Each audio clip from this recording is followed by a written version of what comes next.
Ya, memasuki minggu pertama atau akhir minggu dari minggu pertama bulan Desember yang ternyata hampir bisa dibilang ini agak sedikit aneh. Ini dikaitkan karena tidak ada non-farm payroll nanti malam dan sebagai gantinya kita hanya akan melihat data inflasi PCE. Tapi satu sisi ini juga cukup penting karena satu sisi inflasi PCE adalah inflasi yang memang dipercaya atau yang sering digunakan oleh Federal Reserve sebagai acuan untuk melakukan atau memutuskan kebijakan moneternya. Ya, faktor penggerak market yang pertama datang dari data ekonomi. Lagi-lagi kita bicara tentang data tenaga kerja dan tadi malam itu sempat ada kejutan untuk masalah tenaga kerja lanjutan. Dan ini kalau kita bilang tentang data yang berubah total, sebetulnya tidak juga. Karena posisinya adalah weekly jobless claim atau yang kita kenal dengan klaim pengangguran mingguan. Nah, datanya ternyata mengejutkan pasar karena ada penurunan tajam. Seperti biasa, kalau klaim pengangguran berkurang, apalagi ini berkurang tajam, berarti tidak ada masalah untuk pasar tenaga kerja. Tapi apakah betul seperti itu? Dan apakah memungkinkan untuk mengurangi ekspektasi penurunan suku bunga? Itu yang masih menjadi tanda tanya besar. Kemudian yang kedua datang dari Jepang yang hasilnya adalah dari data pengeluaran rumah tangga atau household spending yang ternyata hasilnya jelas turun. Dan ini mengindikasikan bahwa ada kekurangan ataupun daya beli yang relatif lebih lemah, sehingga akhirnya memberikan efek kepada BOJ yang semakin dilema. Antara dia harus menaikkan suku bunga karena faktor inflasi, atau mereka akan tetap mempertahankan suku bunga. Nah, ini juga ada kaitannya tentunya dengan kebijakan yang akan diusung oleh Takaichi sebagai Perdana Menteri yang notabene sudah mendeklarasikan akan mengucurkan sejumlah stimulus. Nah, di sisi lain, terkait dengan pergerakan emas 2 atau 3 hari terakhir, seperti biasa, dia bergerak di ombang-ambing dengan pola pergerakan yang relatif sideways. Tapi ya, per sore ini dia sedikit agak naik, tapi kita akan lihat ya, apakah ini bisa memberikan acuan untuk ke depan, apakah dia memang confirm akan lanjutkan kenaikannya, atau justru nanti malam akan terjadi kejutan. Terkait dengan pergerakan yang range-nya sebetulnya tidak terlalu lebar, ini dikarenakan ternyata hampir bisa dipastikan karena tidak atau kurangnya data-data ekonomi. Akhirnya orang akan berpikiran dengan data PCI nanti malam, termasuk juga fokusnya mungkin sudah mulai mengalihkan kepada FOMC minggu depan. Kira-kira apa saja yang perlu diperhatikan dan bagaimana dampaknya? Ya, kita lihat. Posisi yang pertama dari klaim pengangguran yang dikatakan sebagai mengejutkan. Angkanya sangat-sangat drastis, teman-teman. Bayangkan ekspektasi 220.000, kemudian munculnya adalah 191.000. Kalau tidak salah, kemarin saya sempat mengatakan di video fundamental bahwasanya saya tidak akan terlalu kaget kalau misalkan angkanya masih di kisaran 220, 215, ataupun bahkan 225. Tapi alangkah mengejutkannya kalau bisa di bawah 200, dan itu yang terjadi, ternyata angkanya 191.000. Jelas di sini klaim pengangguran berkurang, berarti otomatis dianggapnya hampir tidak ada masalah dengan pasar tenaga kerja, tapi tidak seperti itu. Ternyata kalau kita ingat bahwa klaim pengangguran inilah data mingguan, maka yang harus dilihat adalah seminggu ke belakang. Dan itu adalah yang berakhir sampai 29 November kemarin. Dan ingat juga, di tanggal 27 November adalah Thanksgiving Day, sehingga itulah momen di mana mungkin pasar ataupun supermarket ataupun bahkan toko-toko cenderung melakukan perekrutan, walaupun terbatas sifatnya, dikarenakan memang musim belanja liburan, sehingga akhirnya untuk mengantisipasi tingkat pesanan yang melonjak, maka mereka butuh tenaga tambahan. Dan saya rasa ini cukup logis kalau misalkan para analis menilai bahwa dampak yang terjadi pada klaim pengangguran mingguan, terutama untuk minggu kemarin, itu tercatat gara-gara dampak dari libur Thanksgiving. Ya, kalau begitu berarti tidak terlalu bermasalah sebetulnya, walaupun ya memang ini angkanya relatif lebih rendah, bahkan ini paling rendah dari sejak 24 September 2022. Angkanya saat itu berada di 189.000.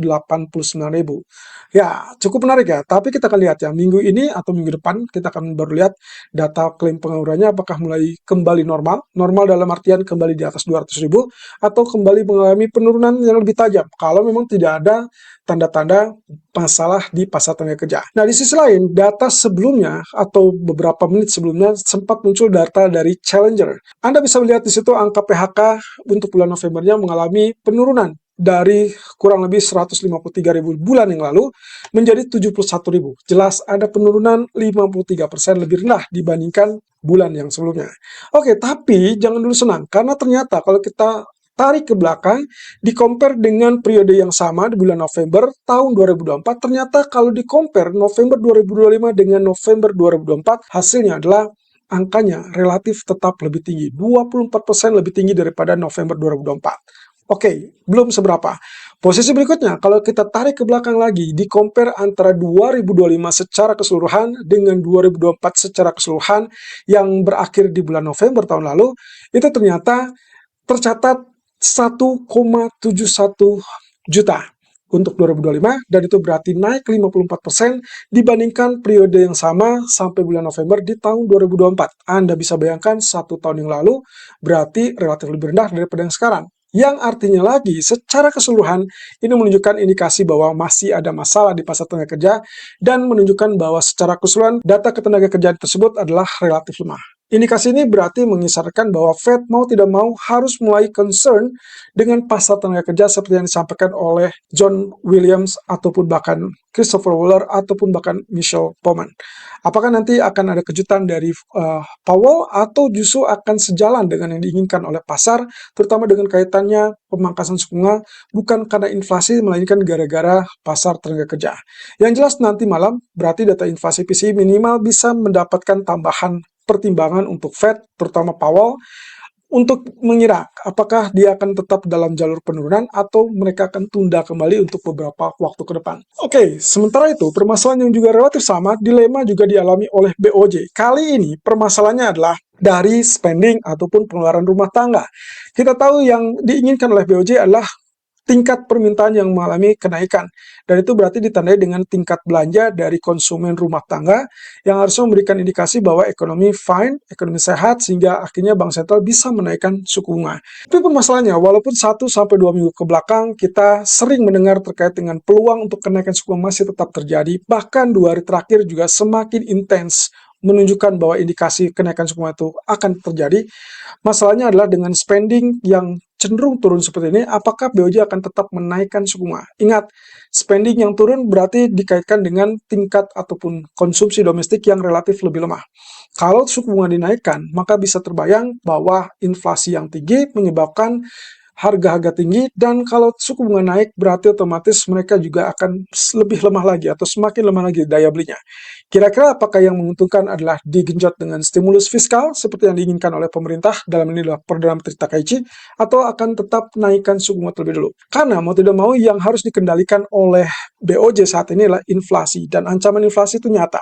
Kalau ternyata dengan kebijakan fiskal nantinya dari pemerintah itu dikucurkan, maka yang dikhawatirkan walaupun pertumbuhan ekonomi itu meningkat, tapi yang dikhawatirkan adalah tingkat harga ataupun bahkan inflasi jauh lebih tinggi dan akhirnya memaksa BOJ atau Bank Sentral Jepang untuk menaikkan lebih agresif. Jadi apakah mereka harus menaikkan secara agresif atau akan menaikkan secara bertahap? Yang juga harus dipastikan adalah terkait dengan posisi dari fiskal. Sampai saat ini Takaichi mengatakan bahwa mereka mencoba untuk tetap lanjutkan kebijakan fiskal longgar tersebut, tapi di sisi lain juga mencoba untuk menenangkan pasar untuk tidak khawatir dengan permasalahan yang bisa ditimbulkan yaitu fiskal yang berkelanjutan.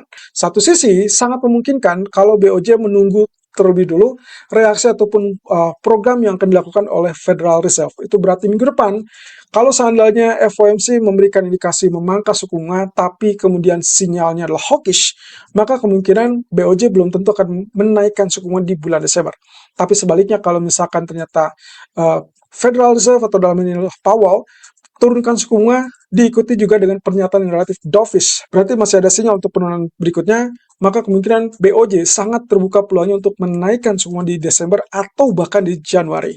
Yang jelas emas sampai saat ini bisa dikatakan stabil tapi mulai sedikit merangkak naik, walaupun saya agak ragu apakah dia akan mampu tembus di atas 42-40 apa tidak. Tapi kita lihat ya ke depan, kalau misalkan ini tetap berlanjut, yang saya agak khawatirkan adalah data PCE nanti malam, karena jelas di sini market belum ada reaksi, belum ada gambaran terkait dengan inflasi PCE, dan malah kecenderungannya adalah karena ini adalah data PCE yang relatif bisa dikategorikan data tunda bulan September, maka dikhawatirkan adalah datanya relatif lebih tinggi dan ekspektasinya 2,8% untuk PCE utama, sementara untuk PCE inti atau core PCE-nya stabil di 2,9%. Let's hope apa yang terjadi tadi nanti malam pun kemungkinan kita bisa anggap bahwa itu mungkin sudah diantisipasi, kemudian market akan mulai condong kepada FOMC meeting minggu depan. Kalau misalkan sampai saat ini terlihat bahwa market ekspektasinya lebih tinggi, yaitu 87%, maka pastikan setelah data PCE ini kemungkinannya bisa berkurang atau bisa bertambah.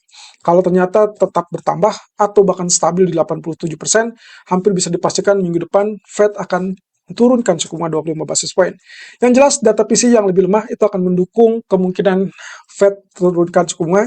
Sebaliknya PCE yang lebih kuat akan menahan diri ataupun bahkan menunda penurunan suku bunga tersebut. So, data nanti malam, dimulai dengan sore ada data GDP dari zona Eropa. Kemudian untuk core PCE nanti malam di jam 10, datanya khususnya untuk core ataupun inti itu menunjukkan angka yang relatif stabil. Sementara PCE utama yang dikhawatirkan adalah PCE tahunan yang diperkirakan naik dari 2,7 menjadi 2,8%. So, the key is mana yang lebih ekstrim. Kalau misalkan ternyata datanya relatif lebih ekstrim naik atau lebih tinggi atau jauh lebih tinggi daripada ekspektasi, asumsi saya selisihnya harus di atas 0,2% supaya menahan kenaikan emas ataupun bahkan indeks saham. Tapi kalau misalkan datanya hanya di kisaran ekspektasi atau bahkan di bawah ekspektasi, maka kemungkinan kita akan lihat tidak ada alasan untuk Fed menunda penurunan suku bunga tersebut. Lalu bagaimana dampak terhadap indeks saham ataupun bahkan emas dan juga mata uang lainnya? Nanti kita bahas sore hari di live streaming.